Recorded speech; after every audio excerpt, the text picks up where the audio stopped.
Ona görə insan hər zaman günah etdikdə, haramlarla üzləşdikdə düşünsün ki, Allah subhanahu və teala bu halımla mənim canımı alarsa, qiyamət günü Rəbbimin qarşına bu şəkildə həşr olunacağam.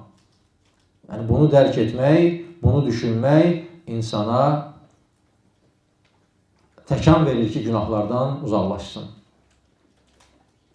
Necə ki, Yusuf aleyhisselamın qissəsində orada Yusuf aleyhisselamın günaha düşmə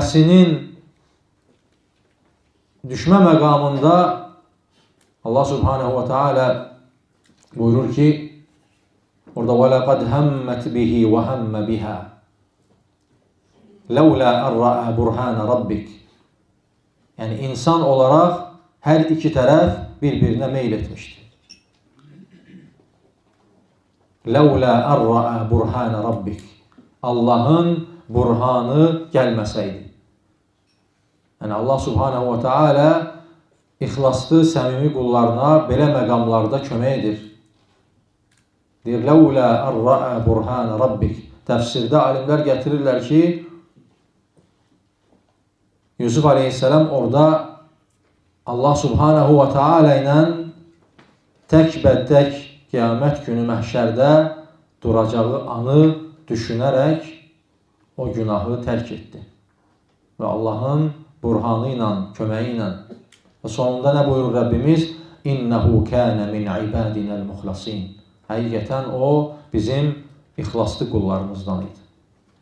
Əgər kim dinində səmimi olarsa, Allah subhanahu wa ta'ala ona çətin məqamlarında, günahlar etdiyi məqamlarda, sıxıntı məqamında ona Allah subhanahu wa ta'ala kömək edər, yol göstərər.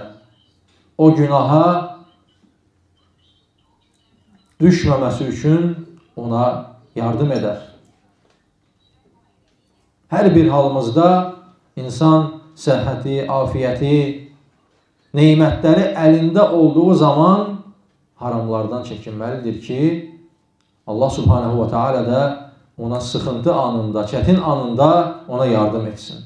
Necə ki, Peyğəmbərimiz sallallahu aleyhi və səlləm İbn Abbas radiyallahu anhumaya ən gözəl etdiyi nəsiyyətlərindən birisi də miniyinin arxasında olduğu vaxt buyurdu ki, İhfazilləhə yəhfazıq.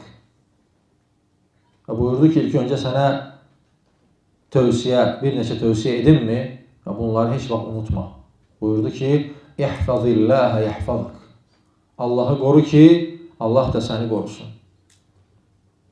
Allahı qoru ki, yəni günahlardan, yəni yaxşı vaxtında, cavanlığında, sağlamlığında neymətlər sənə ərz olunduğu, neymətlərin içində çevrildiyin vaxt Allahı qoru ki, yəni Allahın əmrlərini qoru ki, Allah da səni sıxıntı vaxtı, sıxıntı məqamlarında səni qorusun.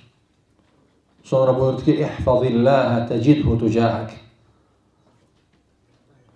Allahı qoru ki, Allahı qarşında tapasan.